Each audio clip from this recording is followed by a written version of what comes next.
एक बोर्नविटा आणि एक हगीज द्या बरं. नमस्कार.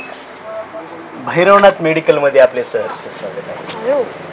माणसांची अनेक प्रकारची औषधं, कॉस्मेटिक, सौंदर्य प्रसाधने आणि इतर वस्तू ह्या आमच्या दुकानात वरचेवर मिळतात. ग्राहकांचे समाधान हीच आमची पावती. बरं, मी जे बोलले ते द्या आता. काय काय बोलला तुम्ही? बोर्नविटा आणि एक हगीज. बॉर्नविटा नाही, बॉर्नविटा. तेच म्हटले मग मी. बॉर्नविटा कोणासाठी? माझ्या मुलासाठी. बॉर्नविटा पिणारा मुलगा आणि हगीज कशाला घालेल तो? एक हगीजच्या वयाचा आहे आणि एक बोर्नविटा पिण्याच्या वयाचा आहे. तुम्ही द्या ना, कशाला पंचायत करताय? अच्छा अच्छा अच्छा, मला वाटलं हगीज घालून बॉर्नविटा पिणार. काय? नाही, विचित्र वाटेल जरा ते. द्या ना. द्या ना द्या ना. माणूस आयुष्यभर द्याना द्यानाच करत राहतो. अहो, कोणीतरी घ्या ना पण म्हणलं पाहिजे. तसं सांगाय देताय की नाही? देतो ना. मग माणसाने आयुष्यात घाई नाही केली पाहिजे. घाई केली की बरेचसे निर्णय चुकतात आपले. आता माझंच उदाहरण घ्या. हो, मी तुमचं उदाहरण ऐकणे आले. मला द्या ना वस्तू तुम्ही. ऐकायला नाही आलं. अहो, माणसाला आयुष्यात बरंच काही ऐकून घ्यावं लागतं. बायको खतरनाक मिळाली की ऐकून घ्यावं लागतं. सासू खतरनाक मिळाली तर बायकोला ऐकून घ्यावं लागतं. पोरं नालायक निघली तरी बापाला ऐकून घ्यावं लागतं.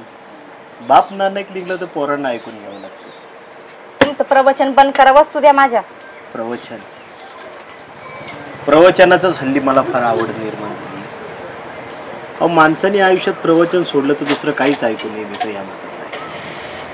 प्रवचन म्हणजे बघा तुम्ही, सांगणारा एक, ऐकणारे हजार असतात.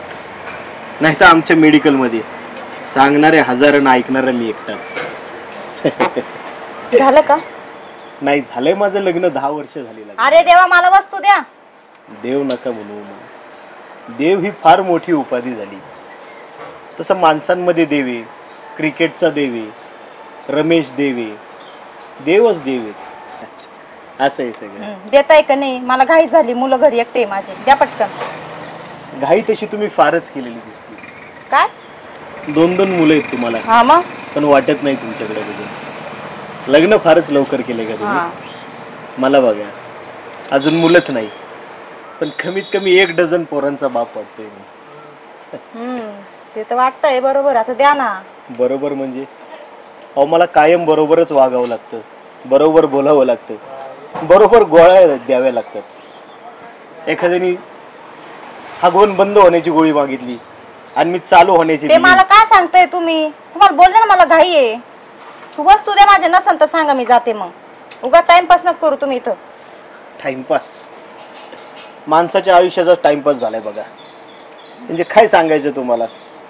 लोकांकडे आजकाल इतका टाइम झालाय की लोक पास करतायत.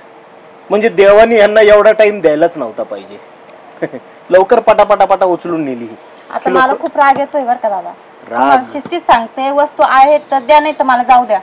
माणसाला आयुष्यात राग कधीच आला नाही पाहिजे. माणसाला राग आला की माणूस स्वतःच नुकसान करतो. असाच मला एकदा राग आला होता. ए बाबा, तुझं प्रवचन बंद कर. मला नाही लागत तुझ्या वस्तू. मर इकडच. आज हो, असाच मला राग आला होता. मला एक पिसळलेलं कुत्रं चावलं. रागाच्या भरात मी सुद्धा त्या कुत्र्याला चावलो. डॉक्टरनी मला 14 दिले, पण त्याला 28 इंजेक्शन दिले. ह्याच मेडिकल मधून दिले. अशी आमच्या मेडिकलची खासियत आहे. गेलात तुम्ही निघून, बिना हगीजची तुमची पोरं आता फिरणार, फरशीवरती ठिपके टाकणार, त्या ठिपक्यांची रांगोळी होणार आणि तुमचं आयुष्य असंच बहरणार रांगोळीप्रमाणे. चालू द्या.